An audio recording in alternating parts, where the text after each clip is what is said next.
तो आज हम सीखेंगे कंपनी कैसे बनाते हैं। कंपनी में क्या चीज़ यस करनी है, क्या चीज़ नो करनी है। ठीक है, तो सबसे पहले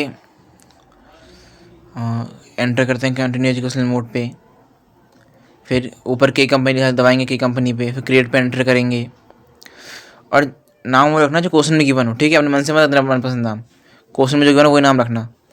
और यहाँ पर ध्यान देने वाली बात यह है ना कि जो भी डेटा, जैसे मान लो जो भी डेटा क्वेश्चन में गिवन होगा वो तो फिल करना ही करना है हमको, और जो नहीं गिवन है ना उसे कुछ ना फिल कर देना अपने मन से, नहीं भी करो तब भी चलेगा। ठीक है, जैसे मान लो क्वेश्चन में फ़ोन नंबर गिवन है तो फ़ोन नंबर फिल करना ही करना है, क्वेश्चन में मोबाइल नंबर गिवन है, टेलीफोन नंबर गिवन है तो फिल करना ही करना है, ईमेल आईडी गिवन है तो वो तो फिल करनी ही करनी है। जैसे मान लो क्वेश्चन कुछ गिवन नहीं, जैसे मान लो क्वेश्चन में फैक्स नंबर नहीं गिवन है तो छोड़ दोगे तब भी चलेगा, नहीं तो कुछ ना कुछ फिल कर देना अनसेंट सा। ठीक है,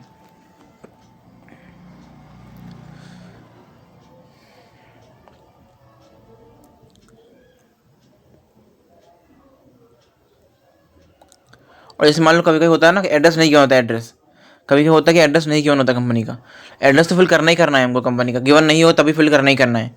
एड्रेस में लिमिटेशन है, फिल करना ही करना है एड्रेस में। तो एड्रेस में कुछ भी फिल कर देना अनसेंट सा, कुछ भी अपने मन से फिल कर देना कुछ भी एड्रेस जगह पे, अगर नहीं गिवन होगा तो। वैसे गिवन होगा मोस्ट प्रोबेबली।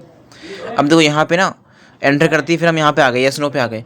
सबसे पहला वाला रखना है यस हमेशा, दूसरा वाला मर्जी है, नो करना है तो कर देना नो, वरना यस रखना तो यस कर देना।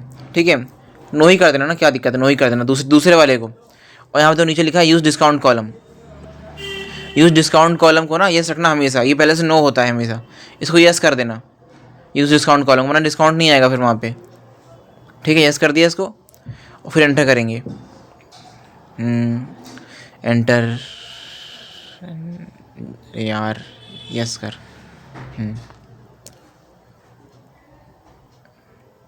फिर यहाँ पे आ गए। अब यहाँ पर डालना जस्ट नंबर जो क्वेश्चन में गिवन होगा, वो जस्ट नंबर डालना है हमें इसके अंदर जो क्वेश्चन में गिवन हो।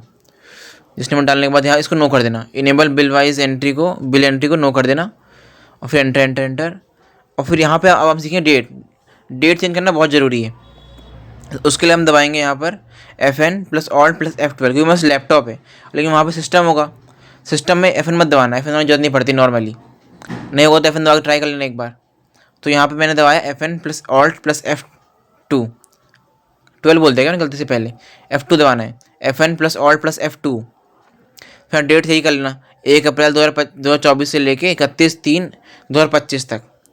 ठीक है, डेट सेट करने के बाद एंटर कर देना, एंटर कर दिया। अब जाएंगे डे बुक में। ठीक है, अब डे बुक में दबाना खाली F2, नहीं तो FN+F2, नहीं तो खाली F2 दबा देना, सिस्टम है तो। ठीक है, क्योंकि डेट ना ये भी गलत होती है हमेशा, डेट गलत होगी, ये डेट हमेशा गलत होगी हमेशा ही, ये सही करना पड़ता है हमेशा। ठीक है, लेकिन मान लो एक बार सही कर दी तो सेव हो जाएगी सिस्टम में, फिर ये दोबारा सही नहीं करना पड़ेगा। लेकिन एग्ज़ाम तो दोबारा दोगी नहीं, एग्ज़ाम तो एक ही बार दोगी, तो फिर इसलिए इसको सही करना ही पड़ेगा। 1 अप्रैल 2024 का लेना F2 दबा के। ठीक है, 1 अप्रैल 2024 कर लेना, ये करने के बाद एंटर कर देना। नॉर्मली 2 होता है, 2 होगा तो सही कर लेना, इसको काट के बैक स्पेस दबा के काट के सही कर लेना, 1 अप्रैल 2024, ये कर लिया। फिर हम जाएंगे वाउचर्स में, वाउचर्स। अब वाउचर में जाएंगे हम, पहले सबसे जाएंगे सेल्स वाउचर में, सेल्स में जाएंगे, नहीं तो पेमेंट में जाएंगे। हो सकता है डिस्काउंट कॉलम को यस करना भूल जाओ, हो सकता है ना डिस्काउंट को यस करना भूल जाओ, तो हम परचेज या सेल्स दोनों किसी में भी आ जाते हैं। मान लो मैं सेल्स में आ गया, अब मैं यहाँ पे दबाऊंगा FN+F11। ठीक है, FN+F11 दबाऊंगा, या नहीं तो खाली दबाऊंगा F11, और सिस्टम है तो। ठीक है, ये थोड़ा गलती से हो गया, इस पे ध्यान मत दो। F11 दबाने के बाद यहाँ पे ये आ जाएगा, कहाँ गया F11, ठीक, ये आ गया। अब दूसरे के सबसे नीचे देखो, सबसे नीचे लिखा यूज़ डिस्काउंट कॉलम, ये तो यस मैंने कर लिया था पहले ही, नहीं करना भूल जाओ तो फिर यहाँ से यस कर सकते हैं।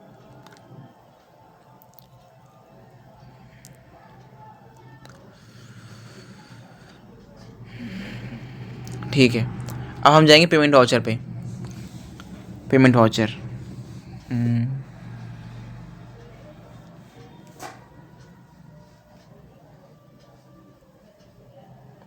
आगे पेमेंट वाउचर पे, अब दोनों ये साइड में लिखा हुआ देखो, साइड में लिखा चेंज मोड। अब चेंज मोड दबाया, अब फिर डबल एंट्री कर लेंगे। डबल एंट्री करने के बाद अब दबाएंगे FN+F12, नहीं तो खाली F12 दबाने के बाद आ जाएगा ये यूज़ डेबिट क्रेडिट को। अब यस कर देंगे, यहाँ पे यूज़ डेबिट क्रेडिट को यस कर देंगे, पूरा एंटर एंटर एंटर कर देंगे, एंटर एंटर एंटर, बस।